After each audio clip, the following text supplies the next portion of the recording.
Bonjour Maud Navarre. Bonjour. Madame la conseillère municipale adjointe au maire d'Auxerre, vous avez quelque chose à dire.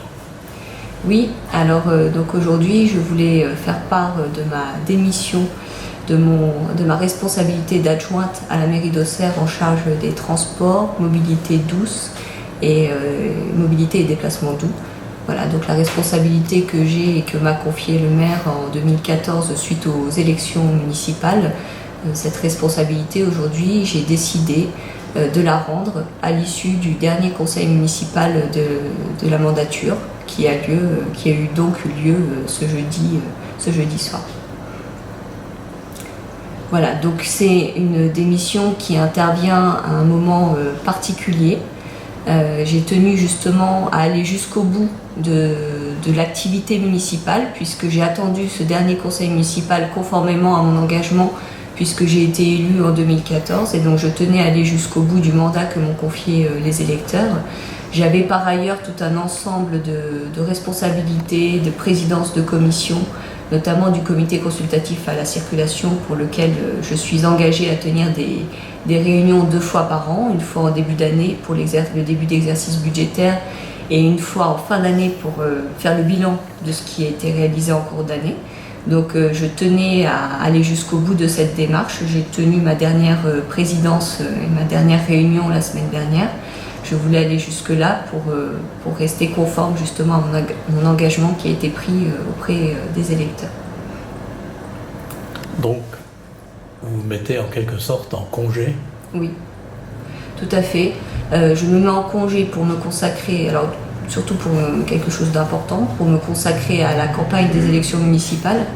La campagne va s'intensifier dans les semaines qui viennent. Dès le mois de janvier, on va donner un coup d'accélérateur sur cette campagne.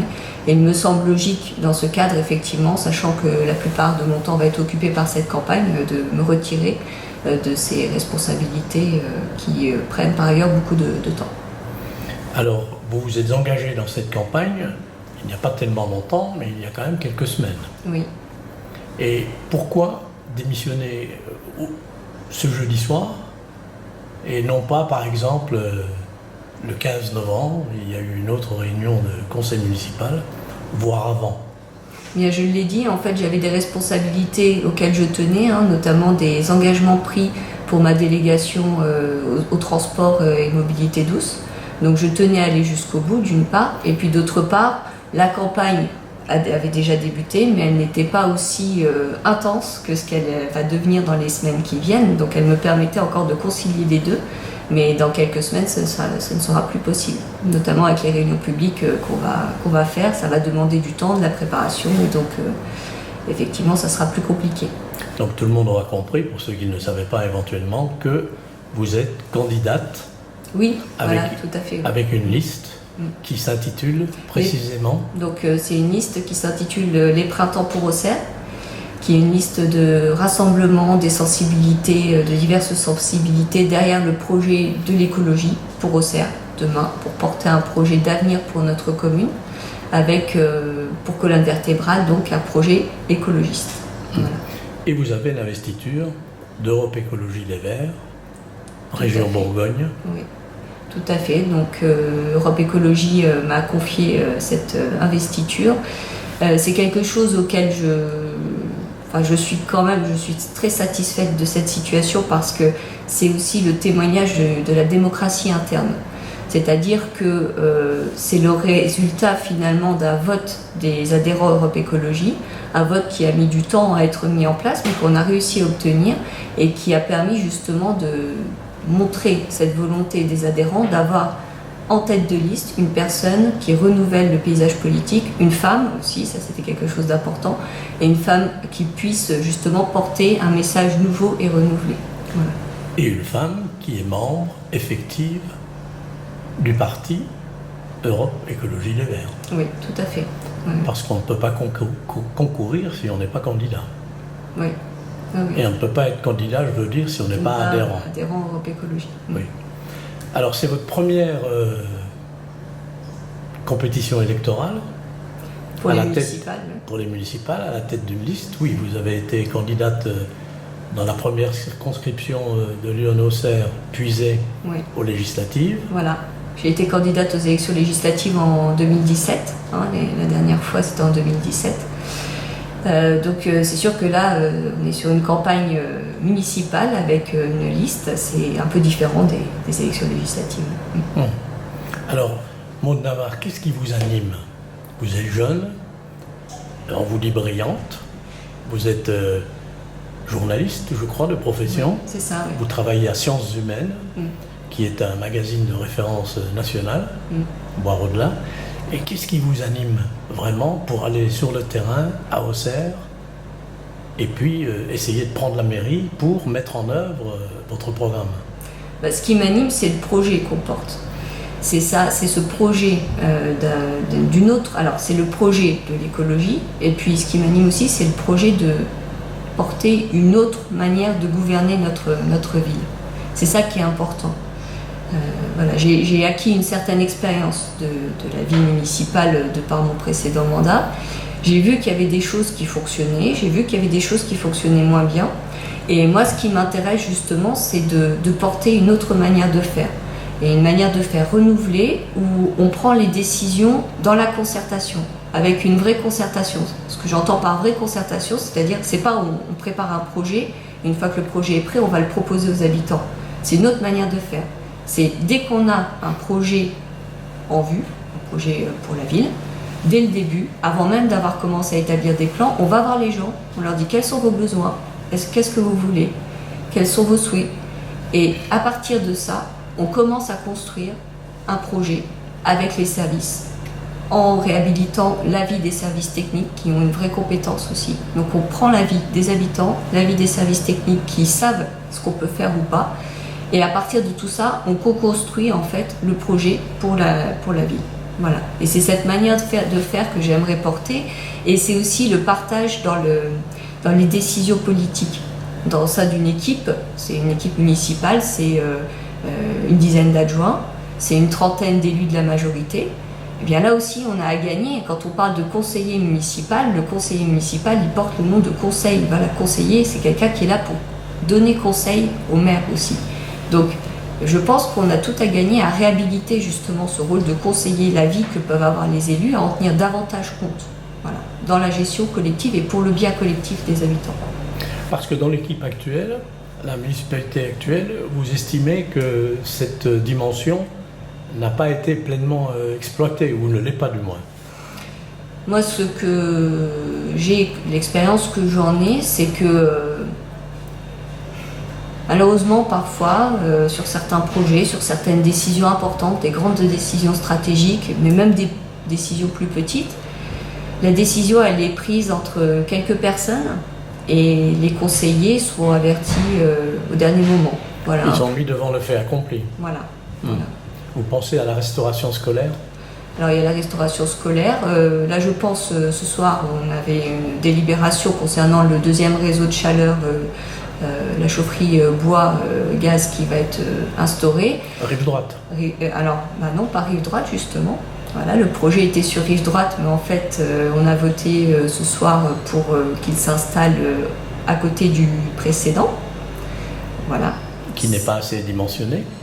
Voilà. Donc, c'est un projet qu'on a appris sur le tard. Moi, ce n'était pas ce que j'avais entendu au préalable. Voilà. Donc, sur ce type d'aménagement, qui est quand même un aménagement assez conséquent, les élus n'ont pas été mis au courant. Voilà. Mais peut-être qu'il y a, au niveau de la gouvernance, parfois elle peut être confrontée à des décisions à prendre rapidement pour des raisons X et ne pas pouvoir refaire toute l'histoire ou toute la concertation. On peut le comprendre, ça, non? Oui, tout à fait, sauf que on a quand même normalement des réunions de municipalité qui peuvent se réunir une fois par semaine. Normalement, c'est ce qu'on faisait au début de mandat. Voilà, petit à petit, au fur et à mesure du temps, ça s'est quand même un peu estompé, ces réunions. La régularité a un peu été mise à mal. Voilà. Et donc, ces réunions-là, elles sont importantes aussi pour faire le lien et expliquer petit à petit aux élus vers quoi on s'achemine, les projets, où est-ce qu'on va, etc. Les écologistes, depuis 2001, tous les écologistes et les conseillers municipaux, les divers conseillers qui ont été élus sur 3 mandats, ont réellement mis en œuvre des politiques à aspect écologique qu'on n'aurait sans doute pas eu autrement. C'est-à-dire que ça a fait partie des programmes négociés avec le maire et beaucoup de choses, enfin je trouve, ont été faites. Évidemment, il aurait pu y avoir davantage, ou les choses auraient pu être faites autrement, mais quand même. Ce que je veux signifier, c'est que les écologistes ont réellement pesé sur la politique municipale depuis 2001. Alors, le fait que vous vous engagiez, et qu'il y a une autre liste d'écologistes, d'un autre adjoint, qui a également œuvré depuis 2001, est-ce que ça témoigne d'une urgence écologique aujourd'hui? Je ne parle pas de sauver la planète, mais il faut aller plus vite. Si ça ne témoigne pas de cela, ça témoigne de quoi? Non pas d'ambition personnelle. Non, c'est pas une question d'ambition personnelle, il y a 2 choses. La première chose, c'est effectivement, comme vous dites, il y a la question de... Alors moi, j'aime pas trop parler d'urgence, mais je dirais qu'on a besoin d'un coup d'accélérateur, justement, sur les projets écologistes, parce qu'aujourd'hui, le projet d'avenir pour notre ville, c'est le créneau de l'écologie. Et si on rate ce créneau, notre territoire, qui a déjà quand même quelques difficultés, risque d'en avoir beaucoup plus. L'écologie, c'est ce qui peut nous donner un bon levier d'action au niveau économique, au niveau touristique, au niveau du bien-vivre pour les Auxerrois. Donc effectivement, là-dessus, sur ce point, on a tout intérêt à donner un coup d'accélérateur et d'où l'utilité justement d'avoir une liste écologiste qui propose de donner cette accélération et ce tremplin aux questions environnementales. C'est la première chose. Et la seconde chose aussi, c'est une question de reconnaissance. Voilà. En termes de reconnaissance, dans l'équipe sortante, c'est quelque chose qui a manqué. Sur certains projets assez importants, je pense notamment, moi, en ce qui concerne ma délégation, le projet de vélo en location de longue durée qui a été mis en place au sein de la Maison des Mobilités. C'était un projet pour lequel je me suis battue depuis le début du mandat. On a fait des réunions avec tous les acteurs concernés, impliqués, etc. C'est une belle réussite, c'est un beau succès. Aujourd'hui, on a une liste d'attente qui est très longue parce que les Auxerrois sont intéressés. C'est un projet en plus qui est accessible à tous avec des tarifs assez attractifs. Et ce projet-là... Et à Auxerre, le métro fonctionne. On ne l'entend pas, mais on n'a pas de problème de métro ou de grève de métro. Donc ça veut dire que voilà, ce n'est pas une opportunité.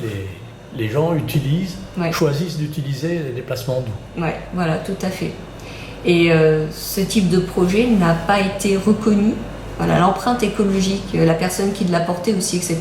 À un moment donné, on n'a aucune reconnaissance pour ces projets qui sont portés. Vous voulez dire en interne? En interne. Reconnaissance politique. En interne et publiquement aussi. Voilà. Reconnaissance politique, quoi. Oui, politique. Ouais. Au sein d'une équipe. Alors on est une équipe, on porte tous ensemble des projets. Mais il y a un moment donné aussi où on est tous, à la base, on est tous aussi des hommes et des femmes. Et donc, quand on manage une équipe, il faut reconnaître aussi à chacun les apports et les contributions. C'est important, je crois, pour Mais Maud, vous incarnez l'adjointe aux mobilités, aux déplacements doux. En soi, c'est une reconnaissance, non? Oui, en soi, c'est une reconnaissance. Mais ça n'empêche pas aussi de valoriser et de mettre en avant la contribution de chacun des élus de l'équipe. Dans Auxerrois, par exemple, magazine ou... Alors, ça peut être Auxerrois Magazine, ça peut être... mais ça peut être juste simplement, quand on croise les gens, quand on est en réunion, dire bah tiens, au fait, ça c'est bien ce que tu as fait. C'est pas forcément avoir la gloriole et avoir la tête d'affiche. Hein. Oui, c'est y compris dans les relations interpersonnelles. Voilà, dans les relations humaines, oui. Oui. Oui. Le simple fait de dire merci, merci pour ce que tu as fait, on a bien vu, c'est très bien. Mais c'est pas un peu la force des habitudes, ça Peut-être. Je n'étais pas en place dès le début, contrairement à certains, mais effectivement, peut-être que c'est aussi une forme d'usure du pouvoir, hein, on peut dire ça. Au fur et à mesure des années, il se peut que certaines personnes se retrouvent enfermées dans une routine de fonctionnement et qu'on ne prenne plus le temps de saluer les efforts de chacun, effectivement. Pour revenir à des questions plus terre-à-terre, Oui. Non pas moins intéressantes, hein, mais bon, ce que vous avez dit est quand même essentiel. Est-ce que votre liste est bouclée? Alors ma liste est quasiment bouclée, oui, effectivement. Voilà, elle est quasiment bouclée. Il reste encore des places. Voilà. Et ce sont des arbitrages ou bien il faut que vous alliez piocher un peu pour... parce que c'est pas évident de s'engager dans l'action municipale et peut-être encore moins d'y aller dans les dernières places où on sait qu'on ne siégera pas. C'est des questions, alors sur certains points, nous notre objectif c'est d'avoir une liste la plus représentative de la population auxerroise et des différents quartiers d'Auxerre. Donc sur certains aspects c'est des questions d'arbitrage et puis sur d'autres c'est des personnes qui restent encore à trouver. Voilà. Et le programme, qui est le projet qui est le plus important, est-ce qu'il est ficelé ou toujours en chantier? Alors il est toujours en chantier, on en est surtout au stade du projet global. Voilà, les propositions très précises, on les communiquera dans les prochaines semaines, à partir de janvier, février. Voilà, on commencera à communiquer sur des choses plus précises, mais les grandes orientations, on les a quand même.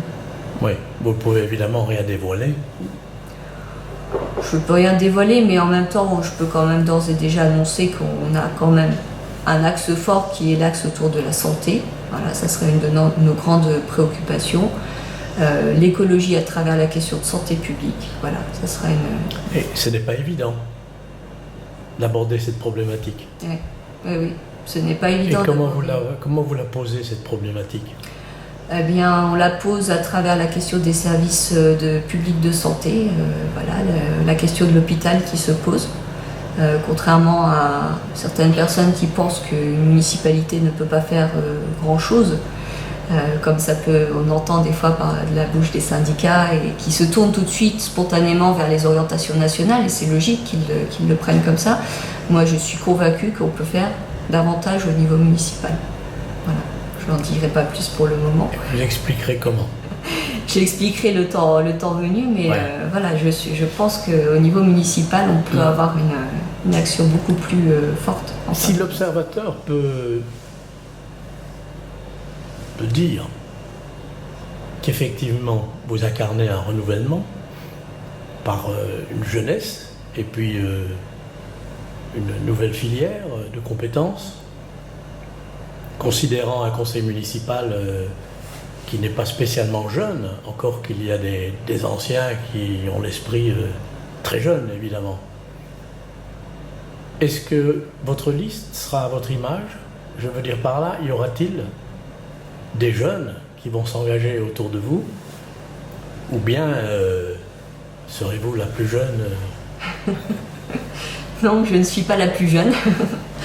Alors on s'appelle effectivement les printemps pour Auxerre, et moi c'est un nom que j'aime beaucoup parce que les printemps c'est le renouvellement, c'est la saison, c'est le printemps, donc c'est le renouveau, voilà, c'est le lien avec la nature, l'écologie, et les printemps aussi parce que c'est le printemps au sens d'âge, donc on s'appelle les printemps, les âges. C'est aussi les âges au service d'Auxerre. Et donc ça répond à votre question, hein, vous aurez compris, donc effectivement sur notre liste on aura des personnes qui sont des personnes retraitées, mais on aura aussi des actifs et on aura des jeunes. Donc on aura la diversité des âges au service d'Auxerre. Ça me semble très important aujourd'hui, effectivement, d'avoir cette représentativité au niveau des âges et des générations. Eh bien, on ne peut que souhaiter bon vent au printemps d'Auxerre. Merci. Et aux étés, et aux automnes, et aux hivers. Oui. Avec le printemps derrière surtout. Les 4 saisons. Les 4 saisons. Merci Maud Navarre. Merci.